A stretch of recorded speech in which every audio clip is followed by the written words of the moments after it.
अल्लाहुम्मा सल्लि अला सय्यिदिना व मौलाना मुहम्मदिन। अभी खरीब में एक मजलूम औरत बहू, ये बहुओं को सताने का जो माहौल है ना, ये मजहब वो मजहब में नहीं, आजकल तो हर मजहब का शेवा तकरीबन बन चुका है।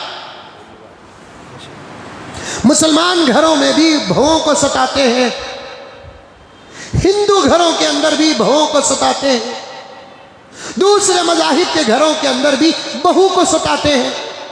ऐसा मालूम होता है बेटे को शादी करके इसलिए लाया जा रहा है ताकि सास को सताने का मौका मिले।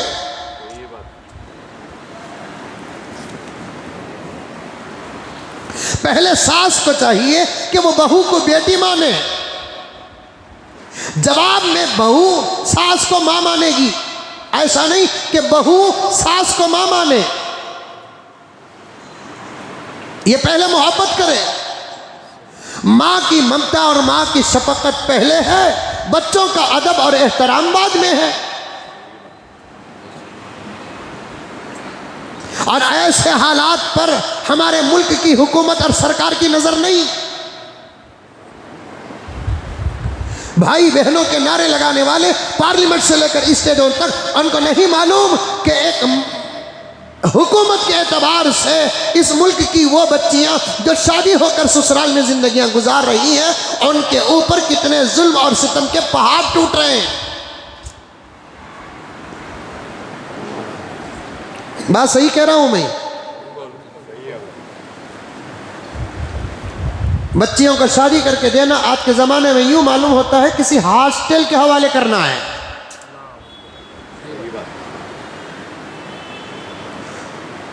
डरा कर शादी किया जा रहा है, सास का घर संभल कर चल। यहां चले सका, सास के घर में नहीं चलता, ये धमकी नहीं तो और क्या है।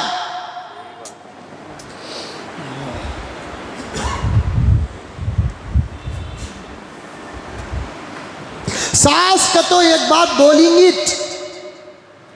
उसे कौन सा ऑफर मिल गया, उसे कौन सी इजाजत मिल गई जो अपनी बहू को ताना दे। इस्लाम इस बात की इजाजत देता है। जखीरा है कुरान पाक का, जखीरा है अहादीस पाक का, उठाकर देखो सहाबा की जिंदगियों का जखीरा है, ताबीईन और तबे ताबीईन की जिंदगियों का ज़ख़ीरा है। आज से 100 साल पहले, 200 साल पहले हमारे औलिया की जिंदगियों का ज़ख़ीरा है। एक वाक़या नहीं मिलेगा कि उस ज़माने में किसी वली के घर में हो, किसी सहाबी के घर में हो, कि उस घर की बहू को सास ने सताया हो और बहू ने बर्दाश्त किया हो। बात आ रही तो अर्ज़ कर रहा हूँ, मुझे एक अहम बात बताना है आपके सामने, उसका इंतजार करते हुए इन बातों को सुनो। महबूब साहब क्या कहूँ, 100 बच्चियों की शादी होती है तो उसमें से तकरीबन 80% बच्चियों का हाल क्या है, वो सास के कॉलेज में दाखिला ले रहे हैं, ससुरे के कॉलेज में दाखिला ले रहे हैं, सास ससुरे के हॉस्टल में दाखिला ले रहे हैं। अल्लाह अकबर। एक आधा घंटा देर से उठना एक बहुत बड़ा मसला बन गया, सालन में नमक का बढ़ जाना एक बहुत बड़ा मसला बन गया, चावल का गल जाना एक बहुत बड़ा मसला बन गया, गोश्त का न गलना एक बहुत बड़ा मसला बन गया।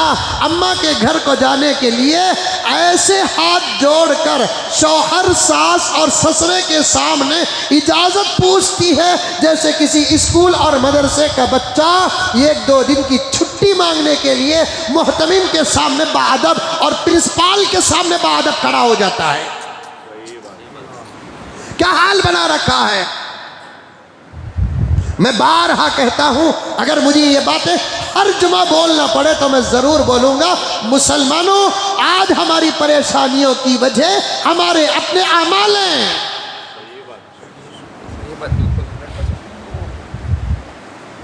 उत्तराखंड के यक्सा सिविल कोर्ट पर हम बिल बिला रहे हैं। हम कौन से मुस्लिम पर्सन अल्लाह की हिफाजत की है। वरासत का कानून हुकूमत बनाती है, तड़प रहे हैं। हमने कौन से बहनों को और भाइयों को शरीयत के मुताबिक प्रॉपर्टी में हिस्सा दिया है?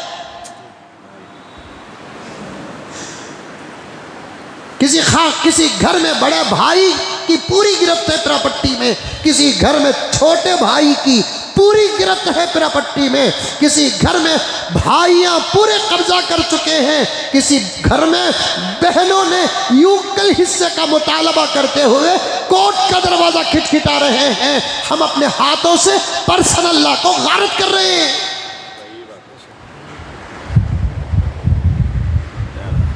हमारे घरों का माहौल भी पर्सनल लॉ से हटा हुआ है।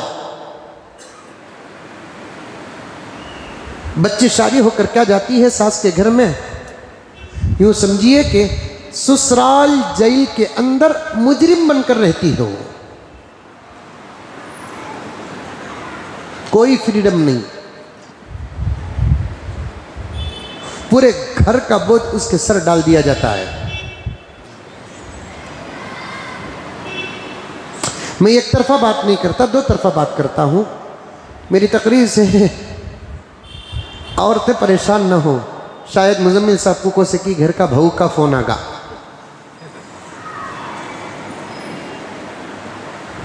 इधर भी उधर भी, इधर भी उधर भी, इधर भी उधर भी, हर जगह है।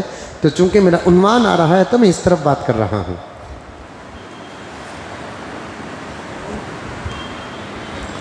नौकरानी की जरूरत है घर को, बर्तन धोने वाली की जरूरत है घर को, कपड़े धोने वाली की जरूरत है घर को, घर साफ करने वाली की जरूरत है घर को।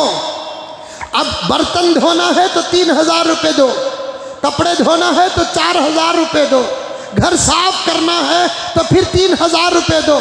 ये 4 वो 3 वो 4, 4 4 8, ये 3 11,000 रुपये सिर्फ नौकरानियों को खर्च करने के बजाय बेटे को शादी करके बहू लेकर आ जाओ। बेटे के आरज़ू अरमान भी पूरे हो जाएंगे, घर का काम भी हो जाएगा। वाह वाह। अरे चल रहा है नहीं चल रहा है आजकल?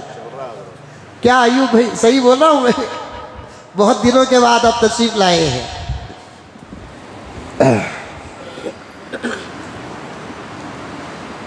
चल रहा नहीं चल रहा है?